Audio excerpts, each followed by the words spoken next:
তার ভিত্তিতে কমিশন বিবেচনা করবার পর কমিশনের পক্ষ থেকে যেটা সিদ্ধান্ত নিয়েছি সেটা হচ্ছে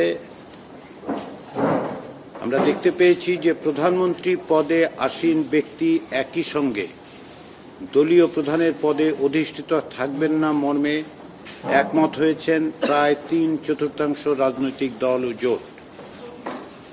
কিছু দল ও জোট এ বিষয়ে ভিন্ন মত ব্যক্ত করেছেন। ওই সমস্ত দল ও জোট চাইলে জাতীয় সনদে নোট অফ ডিসেন্ট দিতে পারবেন। আমরা তাদেরকে অনুরোধ করেছি তারা যারা পুনর্বিবেচনা করেন তাদের সিদ্ধান্ত। আমরা আশা করছি যে কোনো রাজনৈতিক দল হয়তো তাদের বিবেচনাগুলো পুনর্বিবেচনা করে তাদের সিদ্ধান্ত পরিবর্তন করবে।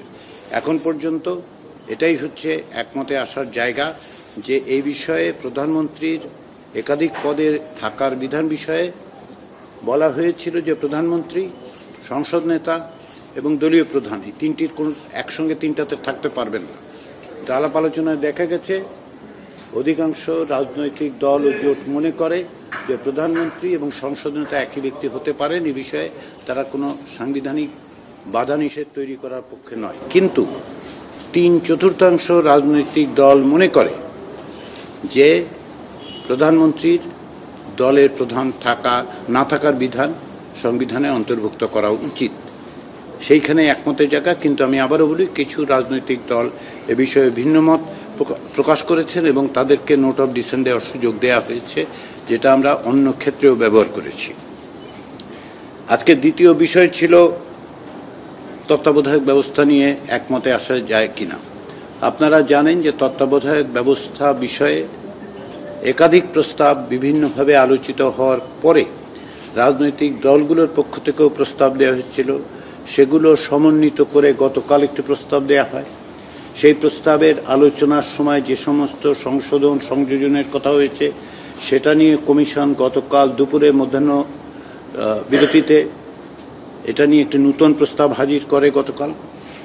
এই বিষয়ে ছিল হচ্ছে যেটা অতীতে ইতিমধ্যেই গৃহীত হয়েছিল, সেটা হচ্ছে তত্ত্বাবধায়ক ব্যবস্থা পুনঃপ্রতিষ্ঠা করা। দ্বিতীয় যে বিষয়টা সেটা হচ্ছে যে কোনো পরিস্থিতিতে তত্ত্বাবধায়ক ব্যবস্থা অর্থাৎ বিশেষ করে প্রধান উপদেষ্টা নিয়োগের সিদ্ধান্তটা যেন নির্বাচিত জনপ্রতিনিধিদের দ্বারা সম্পন্ন হয়, সেই বিষয়ে সকলেই একমত।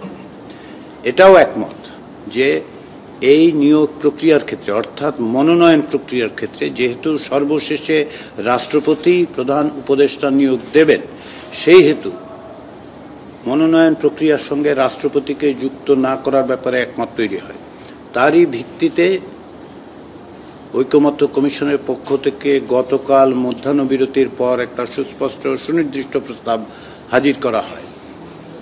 সেই প্রস্তাবের পরিপ্রেক্ষিতে আমরা বলেছিলাম গতকাল যদি সামান্য কোনো পরিবর্তন বা সংশোধন সেটা যেন রাজনৈতিক দলগুলো আমাদেরকে জানায়।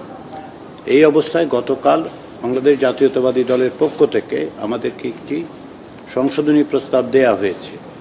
কিন্তু সংশোধনী প্রস্তাবে এমন কিছু বিষয় আছে যেগুলো বিশেষ করে যেটাকে আমরা সার্চ কমিটি বলছি বা যেটা নিয়োগ কমিটি বলছি, সেই তার কাঠামোগত এবং বিশেষত কিভাবে সিদ্ধান্ত গ্রহণ করা হবে সেটা নিয়ে তাদের একটা ভিন্ন মত আছে, তারা সেটা জানিয়েছেন।